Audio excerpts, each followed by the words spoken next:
Hi, Donna Gallant. Welcome to my channel. I'm also going to put this on Facebook and Instagram because this is for my friends and students that would like to see what's going on.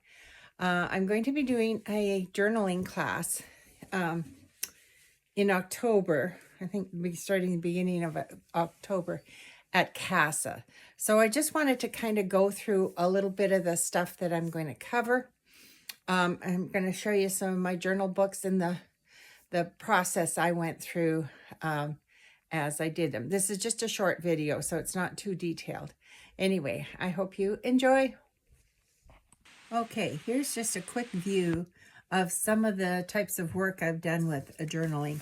This is one of the first ones where I'm usually actually pieces of my artwork, cutting them up and using them as my pages, or, you know, if you have scrap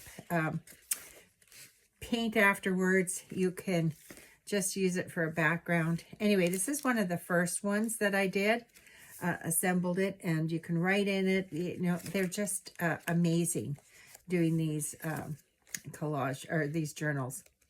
There's a lot of collage in it, and that's the cool thing. You can take things like, you know, cut out magazine things, and that so you don't feel like you have to be able to draw to do this kind of thing. They're a little bit like scrapbooking in the sense that you're creating stuff. I took a year and followed an artist. Her name is Robin McClelland. See, yeah, 52 weeks I did in 2021. And she taught all these different techniques on how to do it. Like, for example, this is out of a napkin.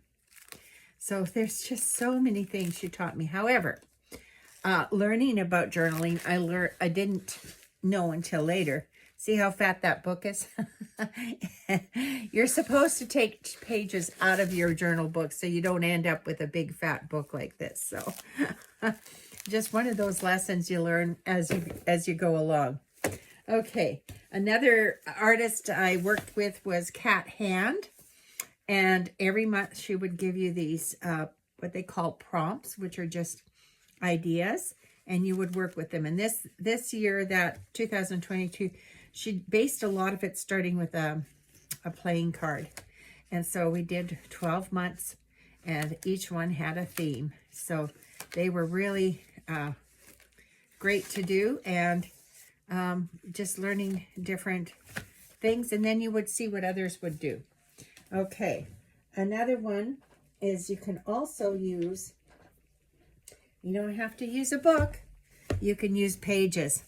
This one I did in 2019, and this is in a box. So they're individual pages that I worked on.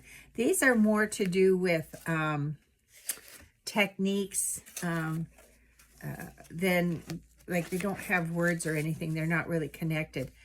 Patterns, textures, just things that you can create. And so there's a whole year. I think every Sunday I did something with them. So I'm going to have to go through here and just check. Sorry for the dog, but I've got people working outside, so the dog's going to keep barking. I think I did it on both sides. Oh, no, I know what it was. The back of these is just a minute, let me stop the dog. Okay, I sort of color coded these. So for certain seasons, like the blue background was sort of winter, and then I had red backgrounds for fall. This was summer, and I think I have a green background for spring. Yeah. Okay, so that's what this one was about. Okay, just a minute. Okay, so that was that book. Well, I have several of those boxes. This is a regular sketchbook, just adding things into it. You know, like I said, you cut out things and you can glue them in, and you can just keep it as simple or as complicated. This is actually a painting I did, and I've incorporated it into my piece. So you can do so much with journaling. Little things that come out. See, that's a photograph I took and glued it onto a sheet of paper, and there we go. So anyway, you can do amazing things with these journals.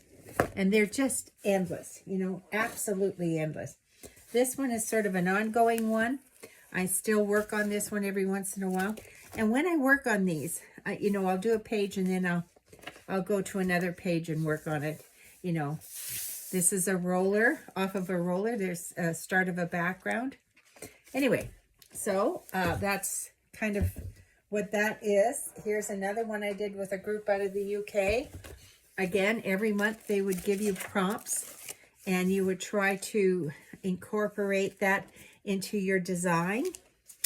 And they were really, really fun. This one was May. I don't know, I don't remember what the prompts were, but they all relate to what the prompts were.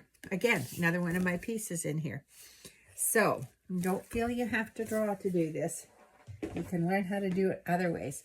And then in a more recent thing, this is what I had done for the last winter, was a lot of these handmade journals, which are actually for sale.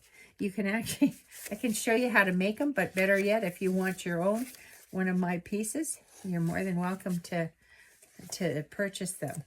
So I have a whole slew of these as well. There's, this one is theme orientated towards leaves, as you can see. So it's a kind of a fall book. And you can do fun things with the spine like that.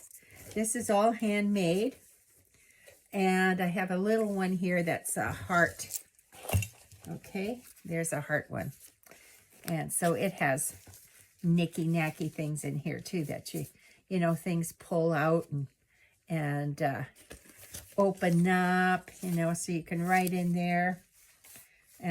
Things that are clipped in. Anyway, so they are just a whack of fun to make. And, you know, you could make them and give them away for gifts. They're really fun. But I'm not going to show you in this class how to assemble a book, because we're going to be working from in a pre-made book already. This one was a class I offered recently. And this was putting your book together. So using a pamphlet stitch, we did this book. Oh, you can't see the inside because it's glued. Okay. Anyway, so that's it. I hope I see some of you come join me for my class at CASA, starting, I think, the first Thursday in October. You better phone and check and see when that class is being offered. It's going to be a hoot. It's 6 weeks long. If any of you are interested online, let me know. I could do a class online too, you know. Okay, click like.